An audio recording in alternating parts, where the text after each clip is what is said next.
Hello everyone, welcome to the course Introduction to Chinese Popular Culture. I'm Yusun from University of Glasgow, and I'm very happy to introduce you something about the platformization cultural production by focusing on the emergence of digital influencers and the feminisms in rural China. Something about the platform first. So a quick glance of the Kuaishou app. When people think about short video platforms, very easy to think of the Douyin and also the international version TikTok. But there is a similar platform, Kuaishou, which is more popular among grassroots users, like in a rural context or people not that highly educated, not really in the middle class. But Kuaishou has actually adopted or purchased by Douyin in 2018.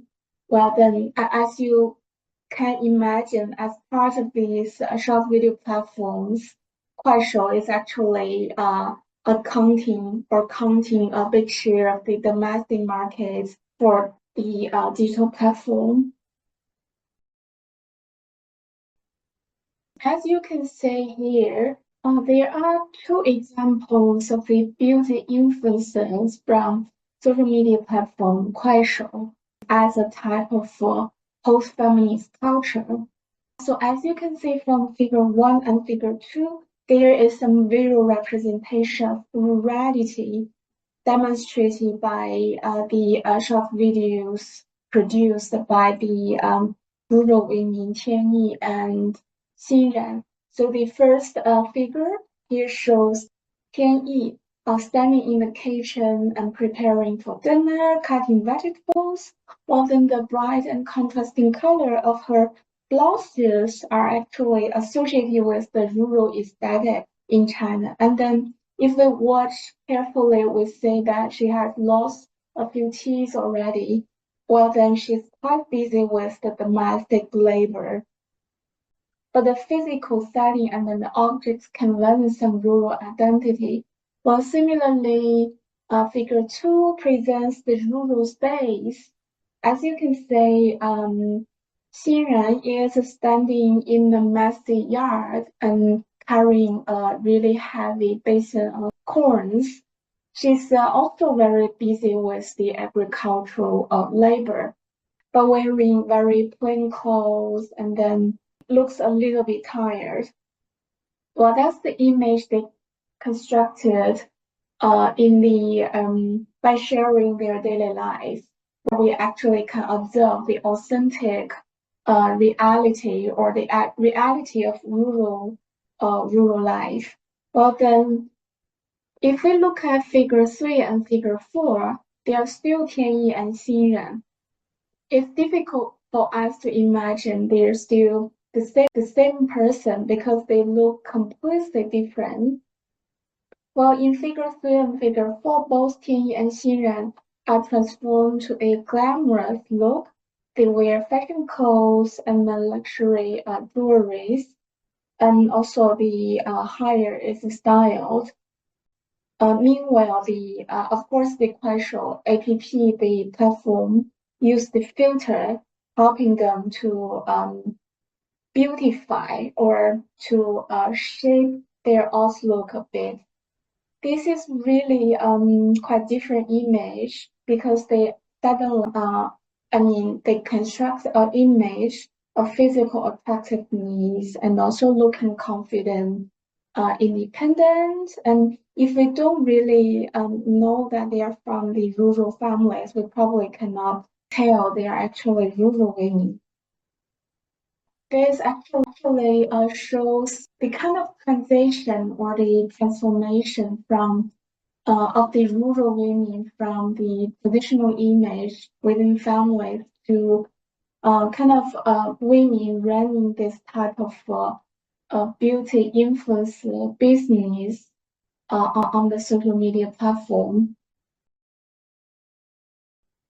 Here is another example about the post-feminist sensibilities. I'll leave you 1 minute for you to read the characters first.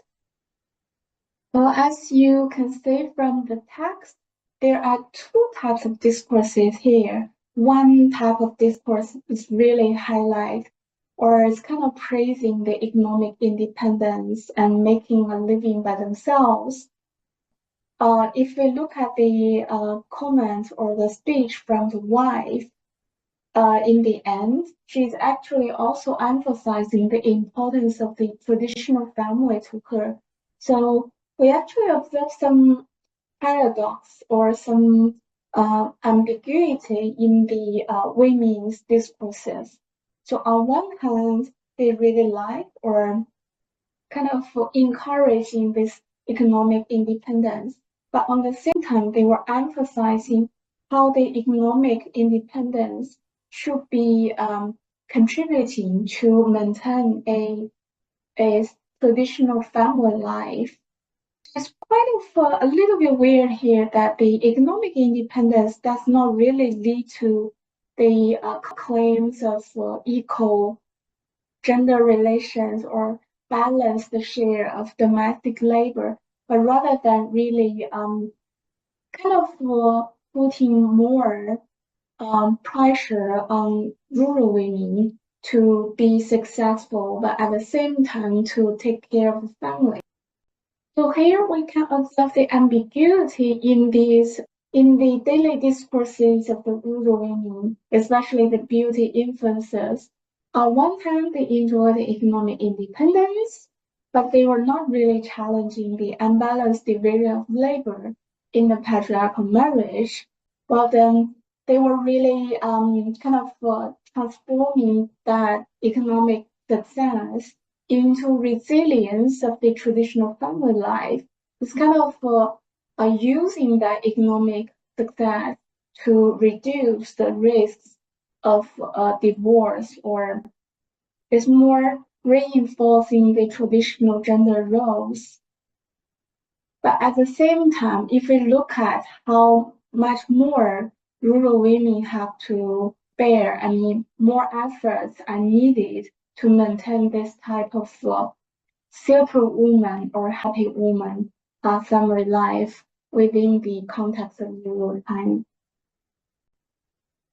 So the beauty influencers, their daily life, their life realities actually shows the popularity of the post-feminist media culture, not only in urban China, but also in rural China. So as many scholars already point out, the post-feminism really emphasize equality is achieved and feminism is no longer needed. And then everybody looks happy, positive, confident, and resilient. But it's very weird. There's actually no requirements for men. They were not really discussing about real equal share of domestic labor or more gender equality, or talking about the structural inequality or systematic issues, but they were more celebrating the individualism, autonomy, and then the expression of the new type of being new women, but they were not really touching on those inequalities, especially the social economic inequalities. Therefore, there are quite a lot of scholars critiquing this post-feminist culture as pseudo-feminism, both in the Western context and also in Chinese context, such as Rothenberg and McRobbie. They were kind of critiquing that the post-feminism or neoliberal feminism, they were more emphasized the importance of the self-development, or really emphasizing the full responsibility of women to take care of themselves, but rather than ignoring the or paying little attention to the systematic or structural oppression that women experience in their everyday life. So the even the Chinese pseudo-feminism, they view the women as autonomous modern individuals.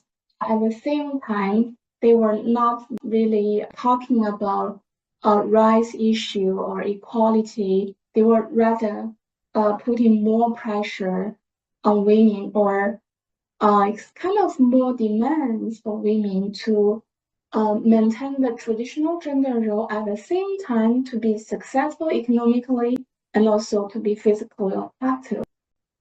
As pointed by feminist scholars, these type of discourse they constitute legal criticism of the social economic foundation that supports the patriarchal orders of contemporary society, especially why rural women when they have opportunities to be economically successful, while at the same time they were still emphasizing the importance of the family to them, and especially using their economic success to maintain the resilience of the family. The feminist scholars point out that this type of post-feminist discourses or this feminist awareness somehow to some extent, are hijacked by the profitable attention of female Chinese internet users on social media platforms. So both they were influenced by the traditional gender culture, but at the same time, beauty influencing practices are shaped by the neoliberal market logic. Well, even though post-feminist culture kind of became very popular on social media platforms, I would say there are still feminist resistance from digital influencers. Another type of influencers, they were really calling for feminist resistance, especially they are from the grassroots background more speaking for those marginalized communities composed of rural, urban, migrant women or working class women. They were really revealing those intersectional resistance against the interlocking system of oppressions based on both gender and class in the Chinese context. Well, then that really shows some potential, some radical and progressive potentials. Here is an example of a very prominent feminist digital influencer in China, Huiling Wang.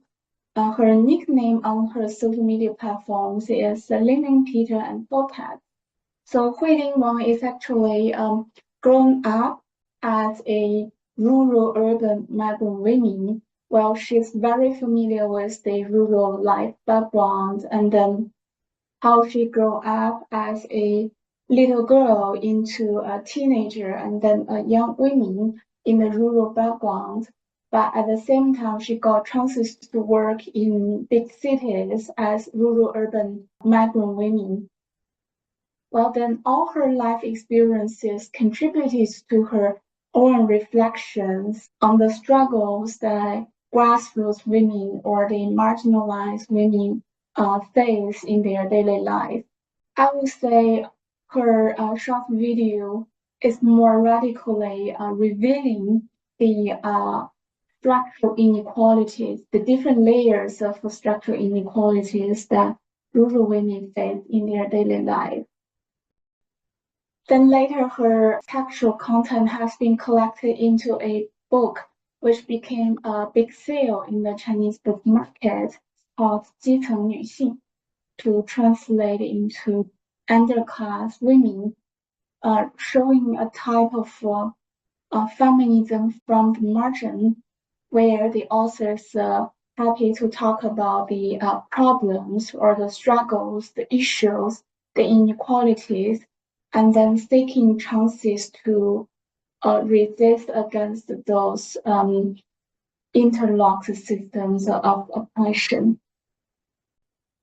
Hope the discussions will be enjoyable for you or might be a bit helpful for you to think about the issue, especially the kind of feminist culture emerging in rural China. If you are interested in these topics, you could explore more by reading the articles I included here in the references. Thank you.